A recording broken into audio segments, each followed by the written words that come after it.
नमस्कार सगळ्यांचं स्वागत आहे तुमचं माझं चॅनल MMA स्क्वेअरमध्ये. आज आपण बोलणार आहोत UFC 320बद्दल, जे की मेन इव्हेंट होता अंकलाय वर्सेस परेरा. या मॅचच्या अगोदर जर आपण बघितलं तर खूप ट्रॅश टॉक झाली होती बोथ साईड्सकडनं.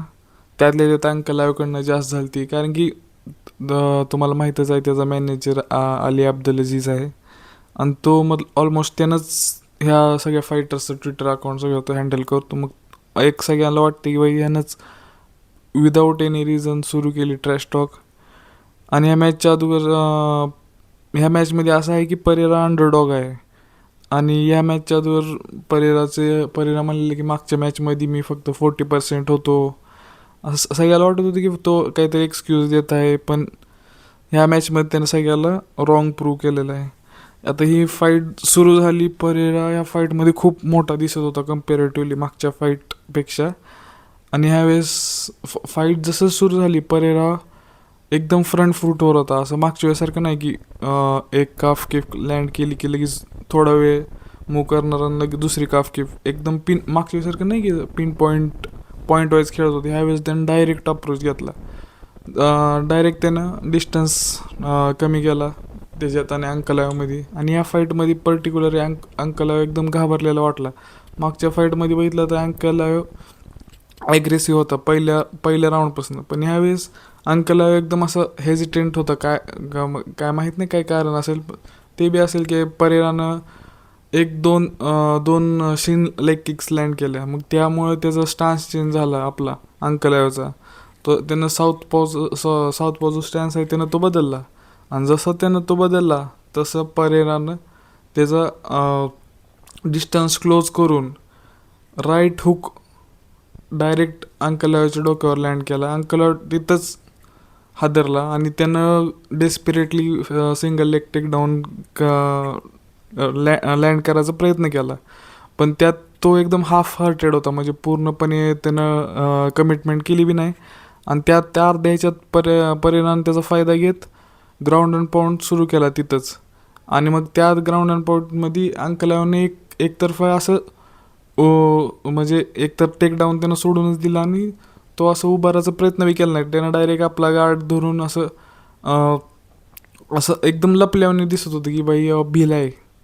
आणि परेरानं लगेच तो सेन्स केल्यावर एकदम 12 to 6 एल्बोज असते पर्टिक्युलर, इतके खतरनाक होते बाई ते एल्बोज.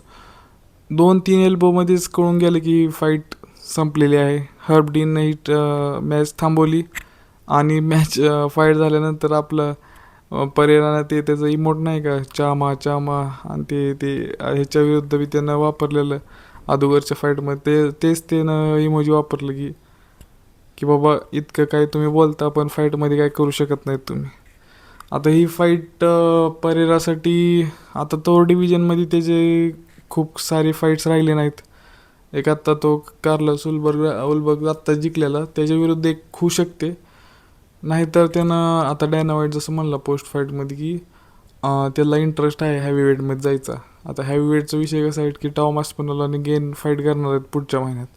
आणि नंतर मग पुढच्या वर्षी त्यांचा तो अमेरिकेमध्ये व्हाईट हाऊसचा इव्हेंट आहे. मग मोस्टली असं म्हणतात की तिथं होऊ शकते त्यांच्या विनर आणि परेराचे. पण डायना व्हाईट काही इंटरेस्टेड वाटत नाही, कारण की त्याला ती रिस्क नको ना की भाई काय होऊ शकेल. परेरा करिअरचं एंडमध्ये आहे, आणि आत्ता ॲस्पिनॉल आणि ह्यांची डिव्हिजन आत्ता कुठं जॉन जोन्स नंतर आत्ता कुठं वापस ट्रॅकवर आलेली आहे.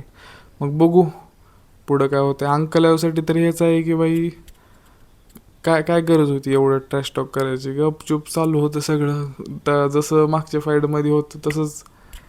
त्याला भीतीच आहे की तो फाईट करू शकतो येरीसोबत आणि ह्याच्यासोबत खलीलसोबत बी तो फाईट करू शकतो. एवढं त्यानं त्यांच्यासोबत बी ट्रॅश टॉक केली, ती कशाला काय माहीत. आणि नंतर पुढची जी फाईट होती आपली ती होती मिराब विरुद्ध कोरी सँडॅगन बँटमवेट चॅम्पियनशिपसाठी. आता ह्या मॅचच्या अगोदर मिराबचं इतकं बोलणं आहे की तो वन ऑफ द ग्रेट आहे बँटमवेटमध्ये. इतकं one of the dominant champions आहे UFC मध्ये. 2-3च आहेत, त्यातला तो एक आहे. आणि ह्या फाईट अगोदर तो मिराबची तीच एकदम फनी ट्रॅश टॉक असती तेवढी होती. एवढी काही त्यांच्यात ही नव्हती की बाई सिरियसनेस नव्हती ट्रॅश टॉकमध्ये, फनी होती. आणि नंतर मग ह्या फाईटमध्ये असं सगळ्याला वाटत होतं की मिराब फिक्स जिंकेल. आणि फाईट सुरू झाल्यास कोरीने एकदम अप्रतिम स्ट्रायकिंग केली. म्हणजे डिस्टन्स मॅनेजमेंट आणि प्रॉपर टेकडाऊन डिफेन्स. फक्त एक टेकडाऊन लँड करू दिला त्याने मिराबला, आणि तो बी त्यानं काय खूप वेळ टिकू दिला नाही आणि डॅमेज तर काहीच केलं नाही. आणि स्ट्रायकिंग त्याची पिन पॉईंट होती. पण हीच दुसऱ्या राऊंडमध्ये एकदम खतरनाक चीज झाली की मिराबने कोरीला स्ट्रायकिंगमध्ये हर्ट केलं. तुम्ही बघितलं असेल, 5-6 पंचचा कॉम्बो मारला आणि शेवटचे 1-2 पंच लँड झाले आणि कोरी हर्ट होता. तो एकदम डेस्परेटली कसा बसा वाचलाय तो. कोणालाही वाटलं नव्हतं की मिराब कोरी सँडॅगनला नॉक करू शकतो ऑन फिट. पण ऑलमोस्ट झालं ते, कसा बसा वाचला. आणि मग तो राऊंड तर 10-8 झाला मिराबसाठी. मग तिसऱ्या राऊंडमध्ये मिराबनं आपलं ॲज युजल सुरू केलं, टेकडाऊन क्लिंच, टेकडाऊन क्लिंच, टेकडाऊन क्लिंच. ह्यात कोरीचं एक चांगली गोष्ट आहे की त्यानं प्रत्येक टेकडाऊन नंतर वापस उठायचं. डॅमेज काय होऊ दिलं नाही त्यानं. पण त्याला माहीत आता चौथ्या राऊंडमध्ये जाताना त्यानं 2 पॉईंट्सनं खाली होतं स्कोर कार्ड्समध्ये. मग त्याला माहीत होतं की ह्या राऊंडमध्ये काय ना काय करावं लागेल, आणि तो राऊंडमध्ये त्यानं कमबॅक बी केला. चांगली स्ट्रायकिंग वापरली, डिस्टन्स मॅनेजमेंट, तेच तर मेन पॉईंट आहे. आणि हे टेकडाऊन जास्त वेळ क्लिंच करू दिलं नाही. चांगले हॅवी शॉट्स लँड केले, सिग्निफिकंट शॉट्स लँड केले त्या राऊंडमध्ये. आता 5th राऊंडमध्ये जाताना त्याला तो राऊंड जिकावाच लागत होता. आणि त्या राऊंडची स्टार्टिंगमध्ये बी कोरीनं चांगली प्रोग्रेस केली. पण नंतर मिराब ॲज युजल मिराबनं त्याचा गेम सुरू केला.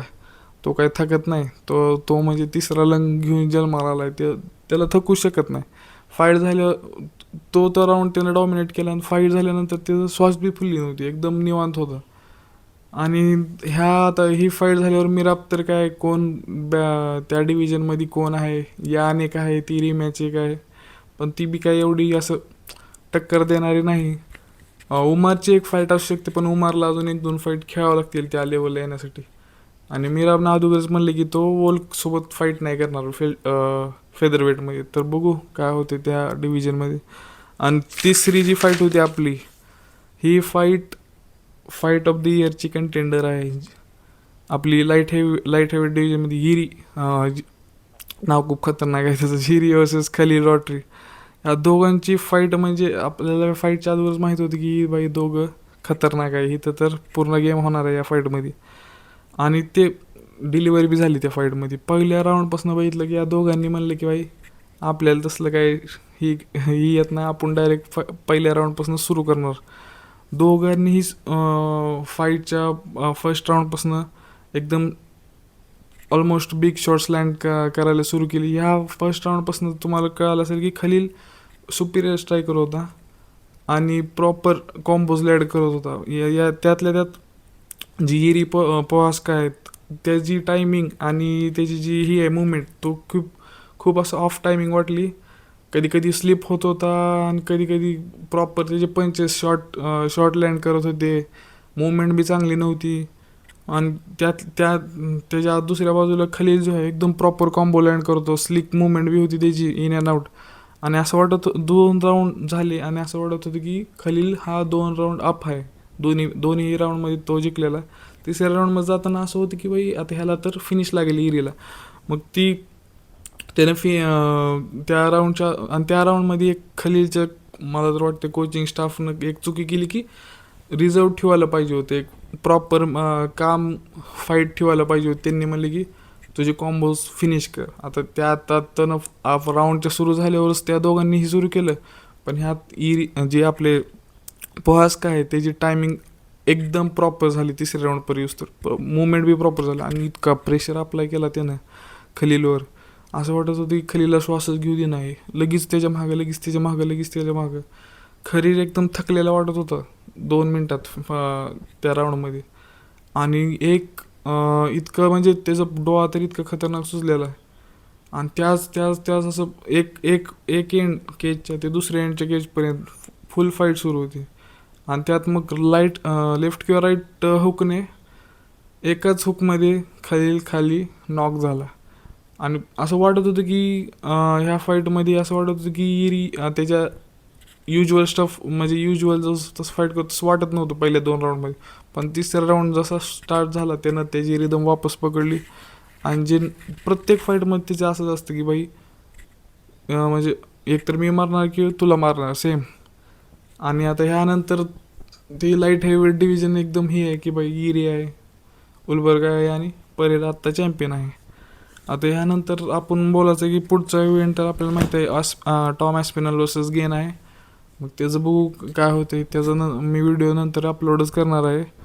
धन्यवाद तुमचा ही व्हिडिओ बघण्यासाठी आणि कृपया करून लाईक शेअर आणि सबस्क्राईब करा या चॅनलला.